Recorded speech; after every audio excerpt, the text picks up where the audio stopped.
Good morning, good afternoon, or good evening, depending on where you are in this global economy. And assalamu alaikum. Today is Saturday, October 22nd. I think it's about midnight, but I'm hyped. I'm ready to go. I want to start with accountability because this week was good. It was actually pretty good. I had my strength and I need the accountability. So I'm doing this video tonight because I have an 8 mile run in the morning. So I want to make sure that I hold somebody is holding me accountable to get it done because this is it's getting hard. It's getting hard, but that's where the growth is. The growth is not when it's easy. The growth is when it's hard. So I need that accountability to keep going. So I did well on exercise, but I didn't make a video. So here I am at midnight on Saturday making a video because I have another one to do tomorrow. But I wanted to make sure I got this one in. And I have a great topic. I have a great topic for us this evening. Tonight we're going to talk about this book, Cashing Out, versus this book, Buy This, Not That. I enjoyed both of the books. I finished them both. I love Buy This, Not That. But Cashing Out was really instrumental to get me in the mindset to do Buy This, Not That. So I'm going to read a section from Cashing Out, and it's a section I read before. It is a section on the 4 purposes of income.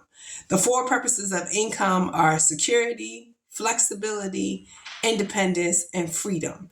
This particular section talks about saving in the security phase. It says security is you can't be a little bit secure. Either you are financially secure or you're not. Either you have enough of what you need or you don't. Many people, especially in America, are financially secure. You have to know that in order to build wealth. Because if you don't feel like you're financially secure, you're in survival mode. And building wealth means you can't be in survival mode anymore because you know you are financially secure. So let's get to this section. In this section on page 57, the authors write, we found that reducing spending on the big 3, housing, transportation, and food, offers the biggest bang for your buck in this phase. That means potentially downsizing, relocating to a more affordable area, sharing a home, or taking advantage of creative mortgage refinancing opportunities available for those who qualify and can afford to take that path.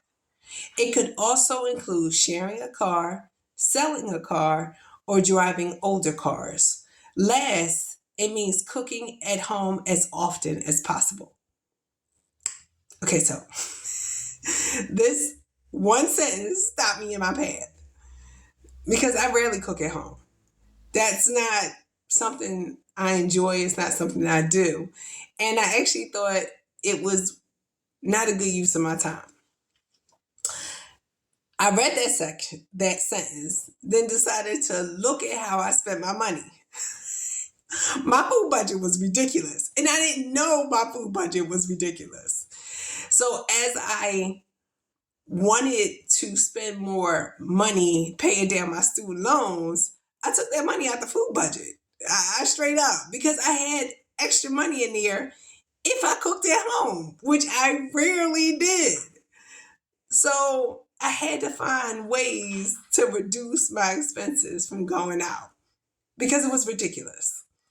So this is what Buy This, Not That says about food. Now, this is at the end of the book. I'm reading from page 278.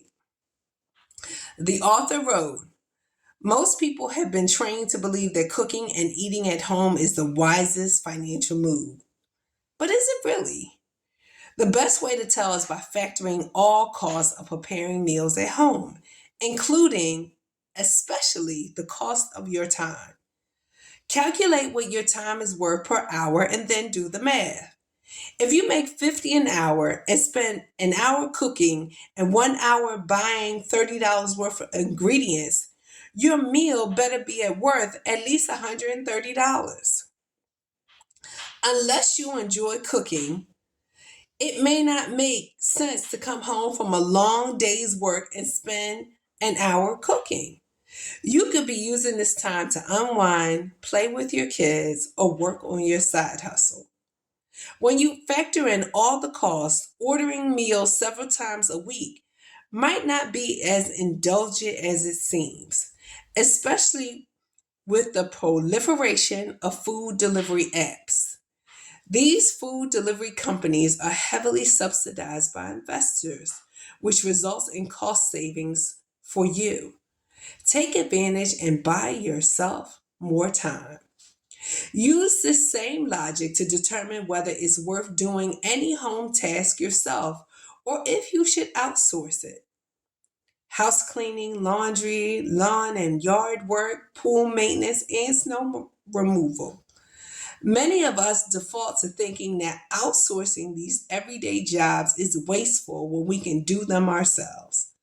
But remember, doing it yourself doesn't mean it's free. There's always the cost of your time and stress. Further, if you end up hurting yourself in the process, this is another cost to consider. Now you know why I love this book. Because business owners have to value their time so they can figure out what tasks they should be doing and what tasks other people in their company should be doing instead of them. So I felt like cooking wasn't a good use of my time. Now, I can find ways to use less time by fasting. And I think time is the element that's important in all our decisions. Financing is using money to manage time. That's all it is. At the end of the day, money is just a tool that buys time. So this is something to think about and understand that I needed both books. It was cashing out that made me look at my food budget, and it's buy this, not that, that made me look at my time. Now, I was able to find ways to decrease my food budget and still get my time by outsourcing to somebody else. And that's the point of working together, is so that we don't have to think that we're doing everything and run ourselves down or hurt ourselves in the process. Thank you for joining me. I hope to make another video after I do the 8 mile run tomorrow. Talk to you later.